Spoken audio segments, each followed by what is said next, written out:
धर्म ग्रंथों में विश्वकर्मा को सृष्टि के रचयिता ब्रह्मा जी का वंशज माना गया है। ब्रह्मा जी के पुत्र धर्म तथा धर्म के पुत्र वासुदेव थे, जिन्हें शिल्प शास्त्र का आदि पुरुष माना जाता है। इन्हीं वासुदेव की अंग ऋषि नामक पत्नी से विश्वकर्मा का जन्म हुआ। विश्वकर्मा पूजा एक ऐसा त्योहार है जहाँ शिल्पकार, कारीगर, श्रमिक भगवान विश्वकर्मा का त्योहार मनाते हैं। कहा जाता है कि भगवान ब्रह्मा के पुत्र विश्वकर्मा ने पूरे ब्रह्मांड का निर्माण किया था। विश्वकर्मा को देवताओं के महलों और वास्तुकार भी कहा जाता है। इसीलिए भगवान विश्वकर्मा को दुनिया का सबसे पहला इंजीनियर और वास्तुकार माना जाता है। विश्वकर्मा दो शब्दों से मिलकर बना है। विश्व मतलब संसार और कर्म निर्माता, इसीलिए विश्वकर्मा का शब्द का अर्थ है दुनिया का निर्माता, यानी दुनिया का निर्माण करने वाला। विश्वकर्मा शिल्प शास्त्र के आविष्कार और सर्वश्रेष्ठ ज्ञाता माने जाते हैं, जिन्होंने विश्व के प्राचीनतम तकनीकी ग्रंथों की रचना की थी।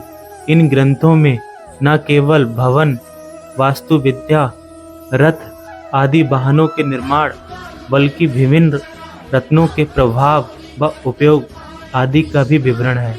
माना जाता है कि इन्होंने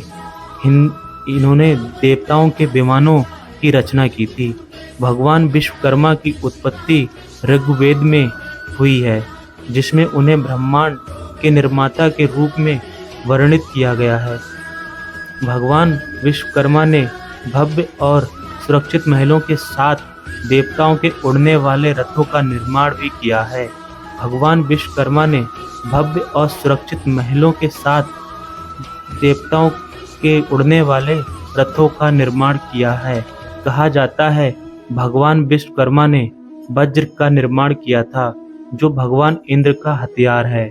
वज्र को ऋषि दधीचि और आग्नेयास्त्र की हड्डियों से बनाया गया है। भगवान कृष्ण का सुदर्शन चक्र उनकी शक्तिशाली रचनाओं में से एक था। विश्वकर्मा वैदिक देवताओं के रूप में सर्वमान्य हैं। इनको गृहस्थ आश्रम के लिए आवश्यक सुविधाओं का निर्माता और प्रवर्तक भी कहा गया है। अपने विशिष्ट ज्ञान विज्ञान के कारण देव शिल्पी विश्वकर्मा मानव समुदाय ही नहीं वरन देवगणों द्वारा भी पूजित है। देवता, नर, असुर, यक्ष और गंधर्व सभी में इनके प्रति सम्मान का भाव है। इनकी गणना सर्वाधिक महत्वपूर्ण देवों में होती है। मान्यता है कि भगवान विश्वकर्मा ने पूजन अर्चन किए बिना कोई भी तकनीकी कार्य शुभ नहीं माना जाता। इसी कारण विभिन्न कार्यों में प्रयुक्त होने वाले औजारों, कल कारखानों और विविध उद्योगों में लगी मशीनों का पूजन विश्वकर्मा जयंती पर किया जाता है। इसी प्रकार विश्वकर्मा की एक कहानी और है कि महाभारत में पांडव जहाँ रहते थे उस स्थान को इंद्रप्रस्थ के नाम से जाना जाता था, जिसका निर्माण भी विश्वकर्मा ने किया था। कौरव वंश के हस्तिनापुर और भगवान कृष्ण के द्वारका का निर्माण भी विश्वकर्मा ने ही किया था।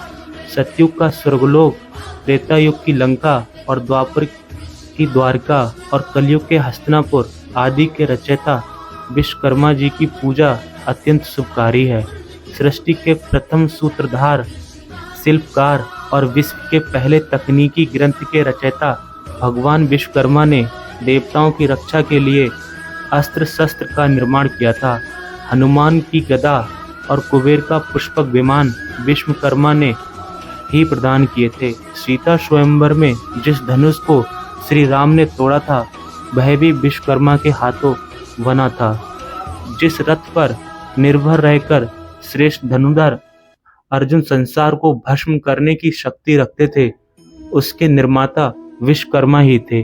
पार्वती के विवाह के लिए जो मंडप और वेदी बनाई गई थी, वह भी विश्वकर्मा ने ही तैयार की थी। विश्वकर्मा के यथाविधि पूजन और उनके बताए वास्तुशास्त्र के नियमों का अनुपालन कर बनाए गए मकान और दुकान शुभ फल देने वाले माने जाते हैं। इनमें कोई वास्तु दोष नहीं माना जाता। मान्यता है कि ऐसे भवनों में रहने वाले सुखी और संपन्न रहता है और ऐसी दुकानों में कारोबार फलता फूलता है। विश्वकर्मा पूजन भगवान विश्वकर्मा को समर्पित है। एक दिन समर्पित है।